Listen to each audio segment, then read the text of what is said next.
ಶುಭೋದಯ. ಈ ವಾರದ ನಮ್ಮ ಈ ಒಂದು ಆತ್ಮಿಕ ಪ್ರಯಾಣದಲ್ಲಿ ಅಂತ್ಯಕ್ಕೆ ಬಂದಿರುವಾಗ ನಾವು ಅನೇಕ ಸಾಕ್ಷಿಗಳ ಜೀವನಗಳ ಮುಂದೆ ನಿಂತಿದ್ದೇವೆ. ಅಭಿಮೇಲಕನ ಮುಂದೆ ತನ್ನ ಸಾಕ್ಷಿಯನ್ನ ಬಲಹೀನಗೊಳಿಸಿದ ಭಯವುಳ್ಳ ಅಬ್ರಹಾಮನನ್ನ ನಾವು ನೋಡಿದೆವು. ನೀನು ಏನು ಮಾಡಿದ್ದೀ ಅನ್ನುವಂತ ಪ್ರಶ್ನೆಯಿಂದ ಆರಂಭಗೊಂಡು ಅನೇಕ ಉದಾಹರಣೆಗಳನ್ನ ಈ ವಾರವೆಲ್ಲ ನಾವು ನೋಡಿದ್ದೇವೆ. ಈ ಎಲ್ಲ ಜೀವನಗಳು ನಮಗೆ ಒಂದು ಪ್ರಮುಖ ಪಾಠವನ್ನ ಬಿಟ್ಟು ಹೋಗುತ್ತದೆ. ಜನರು ಯಾವಾಗಲೂ ನಮ್ಮನ್ನ ಗಮನಿಸುತ್ತಿದ್ದಾರೆ. ಅವರು ಮಾತನಾಡಲಿ ಅಥವಾ ಮೌನವಾಗಿರಲಿ, ದೇವರನ್ನ ನಂಬಿರಲಿ ನಂಬದೆ ಹೋಗಲಿ, ನಾವು ತಿಳಿದಿದ್ದೇವೆ ಎಂದು ಹೇಳಿಕೊಳ್ಳುವ ದೇವರ ಬಗ್ಗೆ ನಮ್ಮ ಜೀವನವು ನಿರಂತರವಾಗಿ ಏನನ್ನಾದರೂ ತಿಳಿಸುತ್ತಲೇ ಇರುತ್ತದೆ. ಪ್ರತಿಯೊಂದು ನಿರ್ಧಾರ, ಪ್ರತಿಯೊಂದು ಮಾತು, ಪ್ರತಿಯೊಂದು ಮನೋಭಾವ ಮತ್ತು ಪ್ರತಿಯೊಂದು ಪ್ರತಿಕ್ರಿಯೆಯು ನಮ್ಮ ಸಾಕ್ಷಿಯನ್ನ ಬಲಪಡಿಸುತ್ತದೆ ಅಥವಾ ಬಲಹೀನಗೊಳಿಸುತ್ತದೆ. ಈ ಸತ್ಯವನ್ನ ಯೇಸು ಎಲ್ಲರಿಗಿಂತಲೂ ಚೆನ್ನಾಗಿ ಅರಿತಿರುತ್ತಾನೆ. ಆದ್ದರಿಂದಲೇ ಆತನು ತನ್ನ ಶಿಷ್ಯರಿಗೆ ಬೆಳಕಿನ ಬಗ್ಗೆ ಕೇವಲ ಮಾತನಾಡಿರಿ ಎಂದು ಹೇಳುವುದಿಲ್ಲ. ಆತನು ಅವರಿಗೆ ಹೀಗೆ ಆಜ್ಞಾಪಿಸುತ್ತಾನೆ, ನಿಮ್ಮ ಬೆಳಕು ಮನುಷ್ಯರ ಮುಂದೆ ಪ್ರಕಾಶಿಸಲಿ, ಆಗ ಅವರು ನಿಮ್ಮ ಒಳ್ಳೆಯ ಕಾರ್ಯಗಳನ್ನು ನೋಡಿ ಪರಲೋಕದಲ್ಲಿರುವ ನಿಮ್ಮ ತಂದೆಯನ್ನ ಮಹಿಮೆ ಪಡಿಸುವರು. ಮತ್ತಾಯ 5:16. ಯೇಸು ಜನರು ಮೊದಲು ನಮ್ಮ ಮಾತುಗಳನ್ನ ಕೇಳಬೇಕು ಎಂದು ಹೇಳಲಿಲ್ಲ. ಅವರು ಮೊದಲು ನಮ್ಮ ಜೀವನವನ್ನ ನೋಡಬೇಕು ಎಂದು ಆತನು ಹೇಳಿದನು. ಪ್ರೀತಿ, ಸತ್ಯ, ನಮ್ರತೆ, ಕರುಣೆ, ಕ್ಷಮೆ, ಪರಿಶುದ್ಧತೆ ಮತ್ತು ವಿಧೇಯತೆಯಿಂದ ತುಂಬಿದ ಜೀವನವು ತನ್ನ ಕಡೆಗೆ ಅಲ್ಲ, ದೇವರ ಕಡೆಗೆ ಇತರರನ್ನ ನಡೆಸುವ ಜೀವಂತ ಸಾಕ್ಷಿಯಾಗುತ್ತದೆ. ಯೇಸು ತಾನೇ ಬದುಕದೆ ಇದ್ದ ಯಾವುದನ್ನು ತನ್ನ ಹಿಂಬಾಲಿಕರಿಂದ ಮಾಡಲು ಕೇಳುವುದಿಲ್ಲ. ಆತನ ಸಂಪೂರ್ಣ ಜೀವನವೇ ಲೋಕದ ಮುಂದೆ ಪರಿಪೂರ್ಣ ಬೆಳಕಾಗಿರುತ್ತದೆ.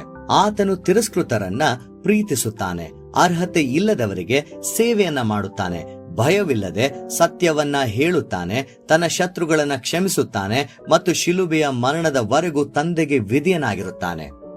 ಆತನನ್ನ ಗಮನಿಸಿದವರು ಕೇವಲ ಒಂದು ಬೋಧಕನನ್ನ ಮಾತ್ರವಲ್ಲ, ಮಾನವ ಶರೀರದಲ್ಲಿ ಪ್ರಕಟವಾದ ದೇವರ ಸ್ವಭಾವವನ್ನೇ ಕಾಣುವಂತವರಾಗಿರುತ್ತಾರೆ.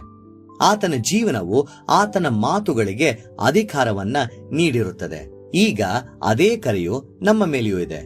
ಯೋಸೇಫ ಅಥವಾ ದಾನಿಯೇಲನಂತೆ ನಾವು ಎಂದಿಗೂ ಅರಸರ ಮುಂದೆ ನಿಲ್ಲದಿರಬಹುದು. ನಾವು ಸಾವಿರಾರು ಜನರಿಗೆ ಎಂದಿಗೂ ಬೋಧಿಸದಿರಬಹುದು. ಆದರೆ ಪ್ರತಿದಿನ ನಾವು ನಮ್ಮ ಕುಟುಂಬದವರ, ಸಹೋದ್ಯೋಗಿಗಳ, ನೆರೆಹೊರೆಯವರ, ಸಹಪಾಠಿಗಳ, ಅಪರಿಚಿತರ ಮುಂದೆ ನಿಂತಿರುತ್ತೇವೆ. ಕೆಲವರಿಗೆ ನಮ್ಮ ಜೀವನವೇ ಅವರು ಓದುವ ಏಕೈಕ ಸತ್ಯವೇದವಾಗಿರಬಹುದು. ಈ ವಾರವು ಮುಕ್ತಾಯಗೊಳ್ಳುತ್ತಿರುವಾಗ ಇದು ನಮ್ಮ ಶಾಶ್ವತ ಪ್ರಾರ್ಥನೆಯಾಗಿಯೂ ಬದ್ಧತೆಯಾಗಿಯೂ ಇರಲಿ. ಕರ್ತನೆ, ನನ್ನ ಜೀವನವು ಎಂದಿಗೂ ನಿನ್ನ ಬೆಳಕನ್ನ ಮರೆ ಮಾಡದಿರಲಿ. ನನ್ನ ಮಾತುಗಳು, ನನ್ನ ನಿರ್ಧಾರಗಳು, ನನ್ನ ಸಂಬಂಧಗಳು ಮತ್ತು ನನ್ನ ಸ್ವಭಾವವು ನಿರಂತರವಾಗಿ ಇತರರನ್ನ ನಿನ್ನ ಕಡೆಗೆ ನಡೆಸಲಿ.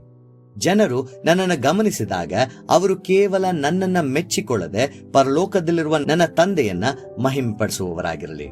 ಹೀಗೆ ನಾವು ಈ ಒಂದು ಕಡೆ ಉದಾಹರಣೆಯ ಮೂಲಕ ಯೇಸು ಸ್ವಾಮಿ ತಾನೇ ಹೇಗೆ ಬದುಕಿದನು ಹಾಗೂ ನಾವು ಹೇಗೆ ಬದುಕಬೇಕು ಅನ್ನುವುದನ್ನ ಈ ಮತ್ತಾಯ 5:16 ವಾಕ್ಯದ ಮೂಲಕ ಕೇಳಿದ್ದೇವೆ. ಅನೇಕ ಉದಾಹರಣೆಗಳ ಮೂಲಕ ನಾನು ಈ ಒಂದು ಸತ್ಯವನ್ನ ನಿಮ್ಮ ಮುಂದೆ ಇಟ್ಟಿದ್ದೇನೆ. ನಮ್ಮ ಜೀವನವನ್ನ ಬೇರೆಯವರು ಗಮನಿಸುವಾಗ ನನ್ನ ಮೂಲಕ ದೇವರ ಬೆಳಕನ್ನ ಆ ಜನರು ಕಾಣುವಂತವರು ಆಗಿರುತ್ತಾರಾ? ದೇವರು ನಿಮ್ಮನ್ನು ಆಶೀರ್ವದಿಸಲಿ.